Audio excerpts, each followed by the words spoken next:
Since Satisfactory 1.0 came out on the 10th of September last year, many of its new items and recipes have received a lot of praise and attention. There's rocket fuel, the converter, Mark 6 conveyor belts, and the list goes on. However, one item that's been sidelined is something called dissolved silica. But what is it? And is it worth making? My name is Valhardum Pickle, and today we'll be finding out if dissolved silica is worth making in Satisfactory 1.0.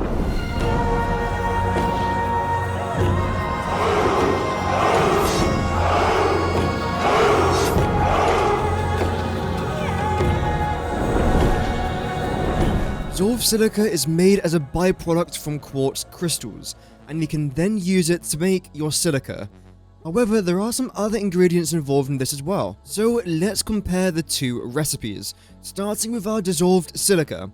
And here we will be producing 200 silica per minute. Straight away, this looks really complex, especially since again you are just really making silica here, but all will be explained in just a moment.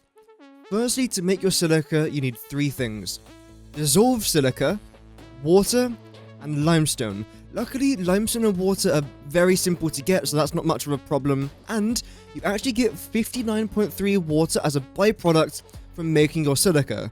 So if you really wanted to, you can just loop this back around, meaning that you actually end up consuming less water, which is fantastic. But let's talk a little bit more about the dissolved silica, since this again is rather important. To make your dissolved silica, you need to combine 15 nitric acid and 180 raw quartz. However, this also produces quartz crystal. That is right, if you want to make your silica, you actually end up getting quartz crystals as a byproduct. And these two items here are the most important items in regards of raw quartz. So it's fantastic that you can make both just really from dissolved silica, which is great. So other than the 180 raw quartz that you need for your dissolved silica, you again need 15 nitric acid. To make this, you need 15 nitrogen gas, 5 iron plates, and again more water there at 15 per minute. Iron and water won't be much of a problem, especially considering you're only really consuming 4 iron ore and 2.3 water per minute down here, which really is not that bad at all. The problem might be nitrogen gas. Do you want to spend extra nitrogen on a project that doesn't really need it? Well, that's entirely up to you. So something that's quite fascinating about this is that you're not only making 200 silica, but you're also making 112.5 quartz crystals.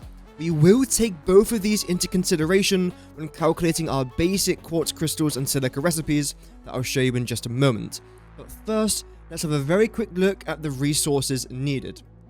Firstly, we need 37.1 limestone, 92.4 or 33.1 water per minute if you recycle the water back into the system, 180 raw quartz, which is the most important thing to take away from this, 15 nitrogen gas, and 4 iron ore. But now let's take a very quick look at the machines and power consumption.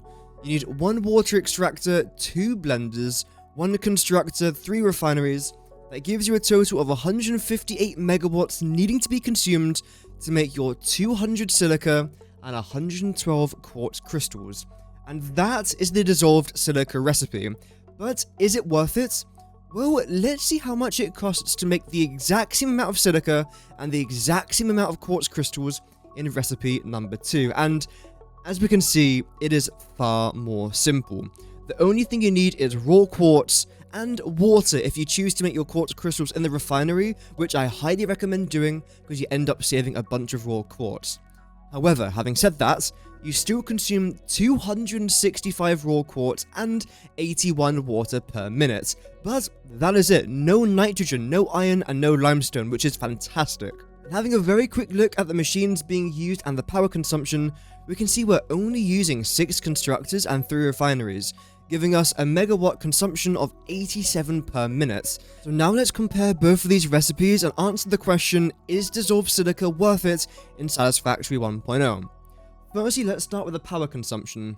The dissolved silica recipe consumes a lot more power than our basic regular silica and quartz crystal recipes.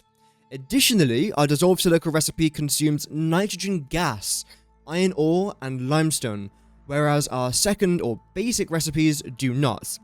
However, our basic recipes end up consuming a lot more raw quartz. In total, this is about 85 more raw quartz than our basic recipe, which is not great. So now it comes down to the question of, is dissolved silica worth it? Well, there's a bunch of different categories we have to address. If you're mostly concerned about power, no. And if you're concerned about logistic work, no. Logistically, of course, this is more difficult. I mean, we can just visually see it's more difficult, which is the reason why I like to lay out all my projects like this, so we get a visual understanding of everything we have to try and do. And again, we can visually see this is far easier. You might think, because you are consuming nitrogen gas, that this is not worth it at all. But bear in mind, we are making 200 silica and 112.5 quartz crystal here. This is not a small amount. Let's say you were to consume 150 nitrogen gas to make 150 nitric acid. This will give you over 1,000 quartz crystals and 2,000 silica, which will last you throughout a decent chunk of your 1.0 playthrough, so this is actually a really good amount. Furthermore, if you look at the other items here, that will then bring us to 40 iron ore, which is essentially nothing, 1,800 raw quartz, which is better than 2,650, water is not a problem, and about 370 limestone, which again, if you are making that 2,000 silica and 1,125 quartz crystals, this is not bad. That's a good amount of quartz crystals and silica, but what are you even going to use these items for? Well, when it comes to silica, it's used to make quite a lot. Firstly, you've got aluminium, blade runners, and also nuclear stuff as well, such as non-fissile uranium and encased uranium cells. Additionally, you can also use it for circuit boards, and this is my favorite circuit board recipe in the game. It can also be used for other stuff such as fine concrete, which is good if you want to try and save some limestone, or high-speed connectors as another alternate recipe. Not to mention, silica is also used in regards of windows and other forms of decoration in Satisfactory 1.0. So yes, silica is important. But how about quartz crystals? Well, again, quartz crystals also serves a very important role. It makes things such as crystal oscillators, which in themselves are very important in regards to Satisfactory. Not to mention, you can also make shatter rebar, which is a fantastic ammunition that you can use for your rebar weapon. It's essentially a shotgun. You can also make things like diamonds, radio control units, and of course, a bunch of signs here as well, which are great. So I think, again, personally, the dissolved silica is worth it if you are building in bulk, since I think this is a great I'm going to keep that in, a great way to save on raw quartz. Whereas with this recipe, again, it's not dreadful, but it is very heavy in regards of raw quartz consumption. But I hope this video was able to help you guys out to see if it really is worth it or not, and the answer is yes or no, depending on what you're trying to save.